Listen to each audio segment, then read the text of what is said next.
দর্শক দেখুন, ৮০ জনের মধ্যে ৬০ বিধায়কই এলেন না মমতার বাড়িতে।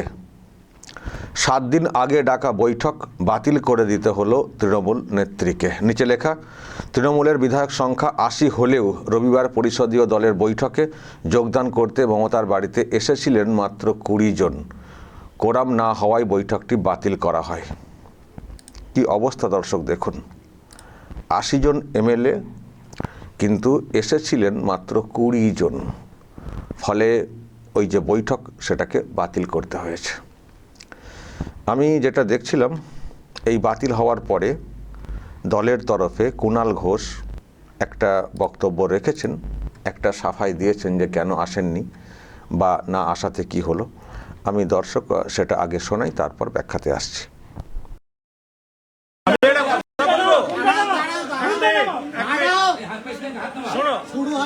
প্রথমে মানে বাংলায় বলবো, বাংলারা থাকো, একটু ফাঁকা হয়ে যাক, তারপরে আবার হিন্দি বা ইংরেজিটা তারপরে তাহলে এই জায়গাটা ফাঁকা হয়ে যাবে। বাংলায় আছি সবাই সামনে। আচ্ছা দেখুন, এখানে আমি সব দিকেই বলছি।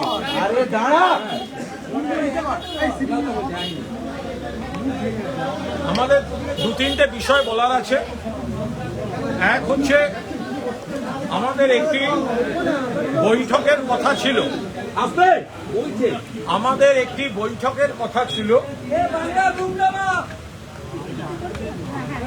যে বৈঠকের কথা ছিল গতকাল সোনারপুরে আমাদের সর্বভারতীয় সাধারণ সম্পাদক এবং মাননীয় সাংসদ অভিষেক বন্দ্যোপাধ্যায়ের উপর যে ভয়ঙ্কর হামলা, তারপরে বিভিন্ন এলাকায় বিধায়করা সেখানে কর্মসূচি, মিছিল, প্রতিবাদ এই ধরনের কর্মসূচিতে নেমে পড়েন এবং বেশ কিছু জায়গায় সেখানে পুলিশ তাদের মানে আমাদের কর্মীদের, বিধায়কদের কর্মীদের তাদের আটক করে হুমকি দেয়, থানায় বসিয়ে রাখে। ফলে কাল সন্ধ্যের পর থেকেই আমাদের পরিষদীয় নেতৃত্বে ফোন আসছিল বিভিন্ন বিধায়কের যে আজকের সভার যে হামলা হচ্ছে প্রতিবাদের জন্য আটকেছি, প্লাস কর্মীদের থানা থেকে ছাড়ানো ইত্যাদি, এগুলোর জন্য যদি আমাদের কটা দিন টাইম দেওয়া হয়। তো কাল সন্ধ্যে থেকে আমাদের পরিষদীয় নেতৃত্বকে বিধায়করাই অনুরোধ করেছেন, আজ বেলা গড়াতে সেই অনুরোধটা বাড়ে। সেই জন্য আমরা দুপুর ৩টে নাগাদ বা তার একটু আগে হয়তো একটা ডিসিশন হয় যে যারা এসে পৌঁছচ্ছেন আমরা একবার একটা সৌজন্য থাকবে, বাট অফিসিয়ালি মিটিংটা ফর দ্য টাইম বিং সাময়িকভাবে আজকের জন্য স্থগিত রাখা হয়েছে। যেহেতু আমাদের আগে ডিসিশন হয়েই আছে, সেই ডিসিশনই স্ট্যান্ড করছে। তাহলে বৈঠক কেন ডেকেছিলেন? অদ্ভুত ব্যাপার। কাল থেকে নাকি সব খবর আসছে, তাতেও ওনারা বৈঠকের জন্য সব রেডি ছিলেন। তো কাল থেকে যদি খবর আসতে পারবেন না বা এই সব, তো বৈঠক পর্যন্ত অপেক্ষা কেন করতে হলো? অনেকে তো অনেকে বলতে ২০ জন এসেছিলেন, তাহলে তো আগেই বলে দিতে পারতেন। একটা ছোট্ট বার্তা দিতে কতক্ষণ লাগতো যে যখন এরকম সমস্যা, অনেকে আসতে পারবেন না বলেছেন, পরে আমরা এই বৈঠকটা করবো, এখন স্থগিত। তো সেটা বললেন না কেন? কেউ আসেননি দেখতে পেয়ে এখন এইসব ব্যাখ্যা চলছে। ৮০ জনের মধ্যে ৬০ জন আসেননি, ২০ জন এসছেন। তো এবার মুখটা কি করে লোকাবেন? তো সেই জন্য বলা হচ্ছে আগে থেকেই ওনারা খবর দিচ্ছিলেন আসবো না বলে, যেহেতু ওই হামলা ইত্যাদি হয়েছে, তার প্রতিবাদ কর্মসূচি হচ্ছে। তো সেই জন্য আমরা স্থগিত করলাম। মানে বৈঠকটা মানে যখন হওয়ার কথা মানে উপস্থিতি দেখে তারা ঘোষণা করছেন যে মানে স্থগিত রাখছি, আগে করেননি। আর এখন বলছেন আগে থেকে খবর আসছিল ইত্যাদি। এগুলো চলে, এইসব গাঁজাখড়ি গল্প এসব চলে। পরিষ্কার যেভাবে যা ঘটনা ঘটছে, এখন এর জের বলবেন নাকি অন্য কিছু বলতে পারেন আপনারা। এর জেরে আর কেউ আসছেন না, কালীঘাটে আর কেউ আসতে চাইছেন না। আচ্ছা, এই যে কুণাল ঘোষ বললেন যে ঘটনা ঘটেছে গতকাল এবং আজকে কল্যাণকে অ্যাটাক, তার জন্য সব এলাকায় সব হচ্ছে, কি প্রতিবাদ কর্মসূচি হচ্ছে, ধরপাকড় হচ্ছে, সেখানে ছাড়াতে হবে তো ওখান থেকে, তো তার জন্য ব্যস্ত। আমাকে দর্শক বলুন তো, গতকাল থেকে আজকে পর্যন্ত এই যে যা চলছে অভিষেক এবং কল্যাণকে নিয়ে, রাজ্যের কোন এলাকাতে কোন এমএলএ রাস্তাতে নেমে বিরাট কিছু করেছেন যার জন্য ধরপাকড় হয়েছে সেই সব নিয়ে তিনি ব্যস্ত রয়েছেন? গোটা রাজ্যে কোথায় কোন এমএলএ নেমেছেন আমাকে দেখান তো, কজন নেমেছেন? এই যে 80 জনের মধ্যে 60 জন আসেননি, 60 জন তার এলাকাতে প্রতিবাদ কর্মসূচি করেছেন এবং সেখানে কি এরকম হয়েছে? ধর অসিত মজুমদার তো এক্স এমএলএ, তার আবার কি আছে, তার আসা না আসা তাকে তো আসতে হবে না। চুচুড়ায় যাকে ধরা হয়েছে অসিত মজুমদার, আমাকে তার বাইরে বলুন তো, এই যে 80 জনের মধ্যে 60 জন আসেননি এবং তারা আসতে পারেননি এই জন্যে কারণ তার এলাকায় প্রতিবাদ কর্মসূচি পালন করেছেন এই কালকের ঘটনা বা আজকের ঘটনার জেরে, তার জেরে ধরপাকড় হয়েছে সেই নিয়ে ব্যস্ত রয়েছেন। আমাকে বলুন তো দর্শক, রাজ্যের কোথায় হয়েছে? কেউ বেরোননি রাস্তায়, কেউ বেরোননি। আসলে এখন না কেউ বেরোতে, প্রতিবাদ কর্মসূচি তো দূরের কথা, কালীঘাটই আসতে চাইছেন না কেউ, কালীঘাটই আসতে চাইছেন না।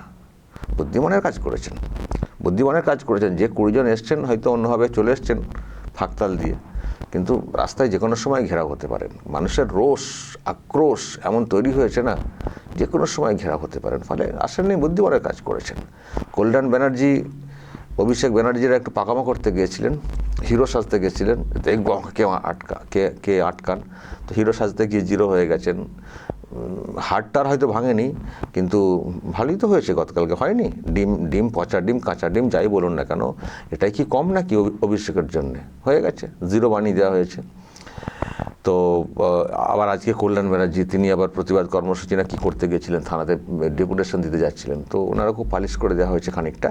যদিও উনি নাটকটা একটু বেশি করেছেন, ঠিক আছে নাটক করছেন, করুন, নাটক তো দেখতে আমাদের তো, দেখুন অরিজিনাল ঘটনা যেমন আমরা কৌতূহল সহকারে দেখি, আবার নাটকটাও আমরা অনেক সময় কৌতূহল সহকারে দেখি। তো সবটাই, অনেকে বলছেন যে ইনি মানে মাথায় ঢিল সেরকম না, কাপড় বা কিছু পরেছে, নাটকটা একটু বেশি করেছেন, ঠিক আছে, নাটকটাও আমাদের খারাপ লাগছে না দেখতে, নাটক করুন না।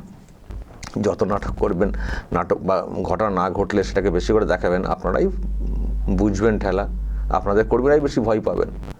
তো যাই হোক, যা করছেন আমাদের খারাপ লাগছে না দেখতে। তো যেটা আমি বলছিলাম দর্শক, এই যে বেশি হিরোগিরি করে দেখতে গেছেন, সে ঢিলের বাড়ি পড়ুক বা কাপড়ের ঢেলা পড়ুক, যাই পড়ুক, হয়েছে। তো এখন মানে কি করা উচিত বুদ্ধিমান হিসেবে? বুদ্ধিমান হিসেবে এখন অন্তত এই সময়ে না বেরিয়ে নিজের এলাকায় থাকা উচিত, যেহেতু মানুষের ক্ষোভ, চুরি, দুর্নীতি ইত্যাদি বিষয়ে। তারপরে টাকা পয়সা চাওয়ার ব্যাপার আছে না, দেখছেন না রাস্তায় ঘিরে টাকা কাটমানি চাওয়া শুরু হয়ে গেছে, তো সেটাও তো দিতে হবে। তো ফলে চিন্তা অনেক আছে টিএমসির এমএলএদের, অন্তত আক্রোশের শিকার না হয়। তো সেই জন্য তারা যেমন এলাকাতে প্রতিবাদ কর্মসূচি পালন করেনি। আমি দেখছি না দর্শক, আমাকে বলবেন তো কজন এমএলএ নেমেছেন? এই যে 60 জন আসেননি, 60 জনের মধ্যে কজন এমএলএ এলাকাতে প্রতিবাদ কর্মসূচি পালন করেছেন? একটু দেখাবেন তো, একটু খবরটা দেবেন তো। আর আমি ছেড়ে দিই জেলার কথা, আমি শুনছি কলকাতার, খাস কলকাতার এমএলএ টিএমসি তারাও আসেননি। জাভেদ খান আসেননি। কোথায় প্রোগ্রাম করেছেন? ওখানে ও তো কতক্ষণের রাস্তা, আসতে পারতেন না? সন্দীপন সাহা আসেননি। খালেক মোল্লা মুসলিম এমএলএ, তারাও আসেননি মেটিয়াবুরুজ থেকে, আসতে পারতেন না? কী কর্মসূচি পালন করেছেন ওখানে? কই, কোথাও তো দেখছি না সেরকম কিছু খবর। কেন আসেননি কেন? ভাইপোর এলাকার যারা আছেন তারাই বা কজন এসছেন? ফলে এইসব ন্যাকামো করে লাভ নেই। আসেননি, বুঝতে পারেননি, ডাকতে চেয়েছিলেন, দেখাতে চেয়েছিলেন শক্তি পরীক্ষা, ফেল করেছেন, তাই বলছেন আগে থেকে বলেছেন, তাই ওনারা আসতে পারেননি, আগে থেকে বলে দিয়েছেন, তাও আমরা অপেক্ষা করছেন কতজন আসেন। সৌজন্যমূলক পরিষদীয় বৈঠক হচ্ছে সৌজন্যমূলক, এই লজ্জার ব্যাপার, লজ্জার ইতিহাস। তো যেটা বলছিলাম এটাই কিন্তু হবে। টিএমসি দলটা তো আমি বলেছেন আগে, টিএমসি দলটা করার লোক থাকবেন না। এমএলএরা আসছেন না তো কর্মীরা কী করে আসবেন? এমএলএরাই আসছেন না, তার ব্যাখ্যা দিতে হচ্ছে, তো কর্মীরা কী করে আসবেন? আবার আজকে দেখছি কুণাল ঘোষ দুটো কর্মসূচি ঘোষণা করেছেন, কাল থেকে মার খাচ্ছেন কিন্তু কর্মসূচি দেখতে পাচ্ছি না। তো আজকে বলেছেন আগামীকাল যে যার এলাকাতে ব্লকেতে সব বিক্ষোভ কর্মসূচি পালন করবেন, দলের তরফ থেকে বলা হয়েছে। আমি দেখব কালকে কি প্রোগ্রাম কর্মসূচি হচ্ছে রাজ্যের বিভিন্ন প্রান্তে, দেখব কত লোকজন নামছেন ওনাদের হয়ে, এক। আর দুই, বলা হয়েছে পরদিন 2 তারিখে কলকাতার রানী রাসমণি রোডে, ওখানে নাকি একদিনের জন্য ধর্নাতে বসবেন ওনাদের নেত্রী মমতা ব্যানার্জি। আমি দেখব সেখানেও কতজন আসেন, কত এমএলএ আসেন, কত লোকজন আসেন, আমি সেখানেও দেখব। তবে আমি শুনলাম ওখানে নাকি পারমিশন হয়নি নাকি, কি জানি, বসতে আদৌ পারবেন কিনা। তো দেখা যাক না, দেখা যাক। ওই তো ভাইপো একদিন নেমেছেন, একদিন নেমেই তো হাসপাতালে ঢুকে যাচ্ছিলেন, এখন বাড়িতে হাসপাতালে বসিয়েছেন, হাসপাতালে ভর্তি নেয়নি বলে বাড়িতে হাসপাতাল চলছে। তার অনেক গল্প আছে কেন উনি হাসপাতালে ভর্তির ব্যাপারটা করছেন, কেন হাসপাতাল খেলছেন, ওনার আসল ভাবনা কি সেটা নিয়েই পরে আসবো। একদিন বেরিয়েছেন ওই রকম হয়ে গেছে। দিদিমণি একদিন বেরিয়েছিলেন কলকাতা হাইকোর্টে, চোর চোর চোর চোর স্লোগান শুনতে হয়েছে। তো এবার দেখবো কালকের কর্মসূচি, কালকে উনি বেরোচ্ছেন না, পরশুদিন উনি বের হবেন, দেখবো কি খেলাটা হচ্ছে। খেলা কিন্তু দুর্দান্ত হচ্ছে, আসল হোক আর নাটক হোক, যেটা হচ্ছে খুবই এন্টারটেনিং, এটুকু বলতে পারি, তাই না? দর্শক বলবেন যা বলার, যা দেখছেন শুনছেন অবশ্যই বলবেন দর্শক, এবং নজর রাখবেন আরামবাগ টিভিতে।